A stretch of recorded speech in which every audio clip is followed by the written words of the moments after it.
ප්‍රේමය මට කවියක් තරමටම සොඳුරුය.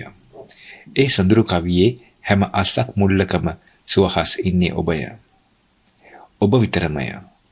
ඒත් ඔය තෙත ඇස් මත්තේ ඉහිරුණු මගේ ආදරය කින්දරක් වී ඇවිලෙනට ගතවන්නේ කවදා පටන්දැයි මම තවම නොදනිමි. අඬනවා නම් එකට අඬුම හිමිදිරි. දන්නවා නේද ඔයා? මොකක්ද? මා ඇසුවේ ඇසෙන නැසෙන තරම් හිමිහිට. මට ඔයා නැතුව හුස්ම ගන්නවත් බෑ කියලා. සුවහස් මගේ කම්මුලක් පිරිමැද කියද්දී ඒ තෙත දැසේ එක්වරම ගිලී මියෙන්නට තිබුණා නම් මම එය නොවැරදිවම එයද කරමි. ඒත් ඒ දුක් කන්දරාව විඳ හමාර කළ යුත්තේ මා තට්ට තනියමය. ඉතින් සමා වෙන්න මට. දිලු සඳමාලේ රසංගිකා මාපා විසින් රචිත තවත් ආදරණීය නවකතාවක් සස්වාමික සීනය.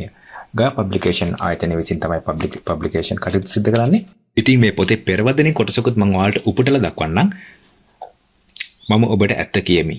මේ පොතේ සමහර තැන් මා ලියා දැමුවේ හරි පරිස්සමෙනි. පොතක් එළි දැක්වූ පසු එය වයස් භේදයක් නැතුව අතින් අතට යයි. සමාජයේ පවතින සමහර ඛේදනීය යථාර්ථයන් සංගවා එකම දෙයක් ලිවීම මට අපහසුය. අප සියලු දෙනාම ඇදහිය යුත්තේ එක් සත්‍යයකි. විවාහ වී සිටියද නැතිවද ගැහැණිය Tamanගේ ආත්ම අභිමානයට හා ගරුත්වය හැලුවන්නට ඉඩකඩක් මේ සමාජයට නොතිබිය යුතුය. මේ ජීවිතය වගේම සුඳුරු ගැහැණුකමද ඔබේමය.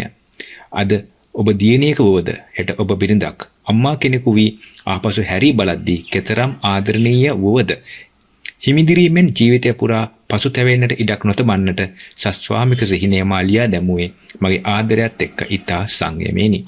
ඉතින් අපිට පැහැදිලි කාන්තාවක් විදියට ඔයාගේ ජීවිතයට ගන්න පුළුවන් ලොකු පාඩමක් ලොකු කතාවක් මේ පොතේ අන්තර්ගතයේ තියෙනවා කියලා. ඉතින් කාන්තාවක් විදියට ඔයා අනිවාර්යයෙන්ම කියවන්න ඕන පොතක් සහ මුලින් ඉඳලා අගට ඔයාට එක හුස්මට කියවන්න පුළුවන් රසවත් කතාවක් තමයි මේ සස්වාමික සිහිනය දිලු සඳමාලේ රසංගිකා මාපා විසින් රචනය කරපු.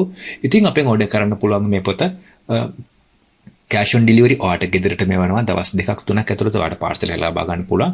ඉතින් WhatsApp numbers තියෙනවා, අපේ website එක තියෙනවා, අපේ Facebook page එක, YouTube channel එක. මේ කැමති විදියකට ඔයාලට අපිව සම්බන්ධ කරගන්න පුළුවන්. ගොඩක්ම ලේසි WhatsApp හරහා ඔයාගේ ලිපිනේ ඔයාගේ dealer information එවනවා නම් තාත්තොරතුරු දැනගන්න අවශ්‍ය නම් අපිට අනිවාර්යයෙන්ම කතා කරන්න.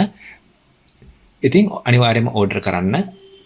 තවත් ලස්සන පොතකින් ඔයාලා හම්බ වෙන එක. මම ගිහින් එන්නම්. ඔයාලට සුබ දවසක්.